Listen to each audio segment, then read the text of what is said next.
सांखटा सांख अच्छी नहीं है देखे बाक्स ऊपर कथा रखीदेला मम्मी फलू चाल करबू बोली सांख देख बंदई देव नारायण आदित्य परम काहण जगत हित धरी धर्म धर्म दुख रक्षा करी सकल कर्तर कारण श्रीकृष्ण सभ्य भगवान कृष्ण को युधिष्ठिर देने पचारिले सखा पणे कुहे जगत गोसाई जगत देह दया बही कि व्रत कले नारी माने सुखरे सुख हुएंती सबुदिने शंखा सिंदूर वर्ज हेब कोଳରେ शिशु खेलुथिब सौभाग्यवती व्रत धनवती हे बसे पवित्र सती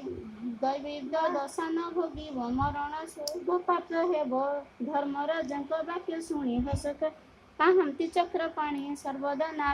ନାରୀ ମାନଙ୍କର ସକଳ ବ୍ରତ ସଭ୍ୟ ସାର ସାବିତ୍ରୀ ବ୍ରତ ଏଟେ ସେହି ସେ କଥା ଶୁଣେ ମନ ଦେଇ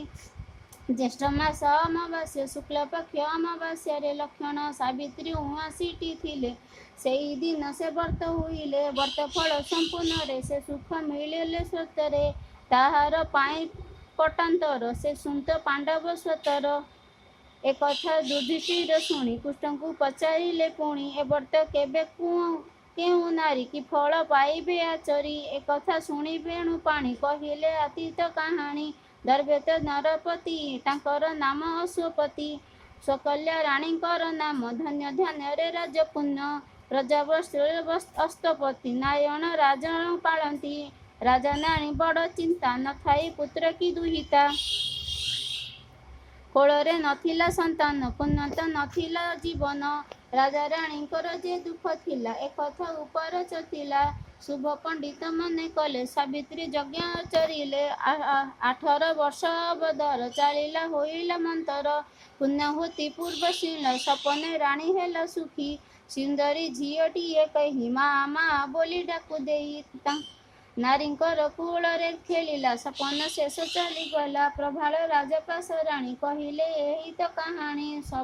ଉଭୟ ଚିନ୍ତାମଗ୍ନ ଥିଲେ ଚାଲିଲେ ପୁଣ୍ୟହିତ ପାଇଁ ଅତୀତ ଆହୁରି କୋଳରେ ଦିଶି ଶ୍ରେଷ୍ଠ ନିଜେ ହିଁ ମୁକ୍ତ ପ୍ରସାଦ ସେ ମାଗି କହିଲେ ବରଦାନ ଅଭିଲେ ତୁମ୍ଭ କନ୍ୟା ରତ୍ନ ପୁତ୍ରକୁ ନ କଷିଣ ମନ ଶତପୁତ୍ର ସୁଖ ସିଦ୍ଧିରେ ଏହି କନ୍ୟା ଏକ ଦେବ ଧରି ସକିତ ପୁଣ୍ୟ କୁମାରୀ ଛୁଇଁଲା ଯେବେ ଯୌବନ ପିତାମାତାଙ୍କର ଚିନ୍ତାମଗ୍ନ ନିଖୋଜ କନ୍ୟା ପାଇଁ ବର ଡକାଇ ଦେଲେ ସ୍ୱୟଂବର ଆସିଲେ ଯେତେ ଯୁବରାଜ ବଢିଗଲା ପାଳଲାଜ ସାବିତ୍ରୀଙ୍କ ତେଜ ଜ୍ୟୋତି ମନରେ ତାଙ୍କ ହେଲେ ଭାତି ନିଜକୁ ଅଯୋଗ୍ୟ ବିଚାରି ଏ ଯେ ଯାହା ବାଟରେ ଗଲେ ଫେରି ସ୍ୱୟଂବର ଯେ ଭାଙ୍ଗିଗଲା ଏ ବଡ଼ ପ୍ରମୋଦ ହୋଇଲା ଉମାୟ ନ ପାଣିଲ ଜାଣି ଚିନ୍ତିରେ ଥିଲେ ରାଜା ରାଣୀ ଦିନେ ମାଣ୍ଡବ ଋଷି ବର୍ଷେ ରାଜାଙ୍କର ନଅର କୁଶଳ ବ୍ରତ ପଚାରିଲେ ସକଳ ବିଷୟ ଶୁଣିଲେ ଉପାୟ ଏକ ଭାବିଛନ୍ତି କହିଲେ ଶୁଣ ଅଶ୍ୱପତି ନିଜର ସ୍ୱାମୀ ନିଜେ ବାଛି କହିଲେ ତାଙ୍କୁ ସାବିତ୍ରୀ ଦିନେ ବହୁତ